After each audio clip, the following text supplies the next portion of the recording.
43. Laing nga lokal nga balita, nagpasalamat ang mga barangay official sa barangay Pulo human kini giinauguran ang tubig sa maong nga barangay nga kini proyekto ni 2nd District Congressman Manuel Chiquiting Segarbarria. Kay hinumduman sa nakalabing Sabado, kitambungan kini ni Mayor Rinaldo Concepcion o ni Congressman ang maong proyekto sa panubig. Si barangay Konsehal Robert Bahana, dako nga pasalamat nga niya sa mao nga proyekto apan siya mingon nga dili gyud kini ma-address dayon ang problema sa tubig kay wala pa man ni paman maduol sa mga purok ang mao nga proyekto sa tubig tungod kay matawag pa kini og komunal. Ani ang pamahayag ni Konsehal Robert Bahana. Ang itong Sabado, September 12, nag-inigurar dito sa bagong source nato sa tubig. Diha sila si Congressman Chiquiting Segarbarria ug usab si Mayor, no? Og sa among kapitan, kami mga council naa dito mi og katong taga tong construct.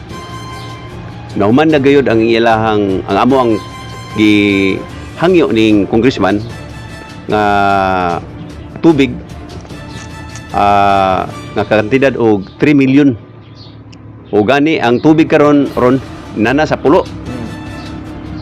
Nagpasalamat mig dako ning congressman. Siyempre tungod sa bisan tuon og dili pa jud na siya imbutang ko ma-address jud ang kinatibukan yung problema sa pulo sa tubig, pero nakatabang yun ni siya.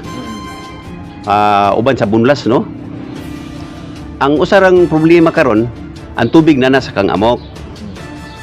Pero igo ra naabot dito ang tubig kay ang budget nila abot ra man po dito.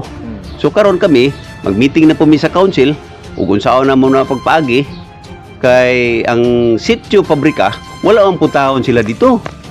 Naabot ko no matud pa sila istorya, naabot ang balita nga aduna nay tubig sa pulo pero diya ra napita sa kang amok kay wala pa ampoy tangki pa.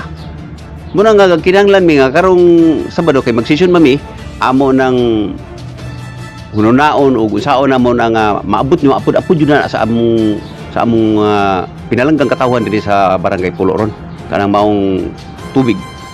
Si Barangay Konsehal Robert Bahana, eksklusibong nahinabi sa Truck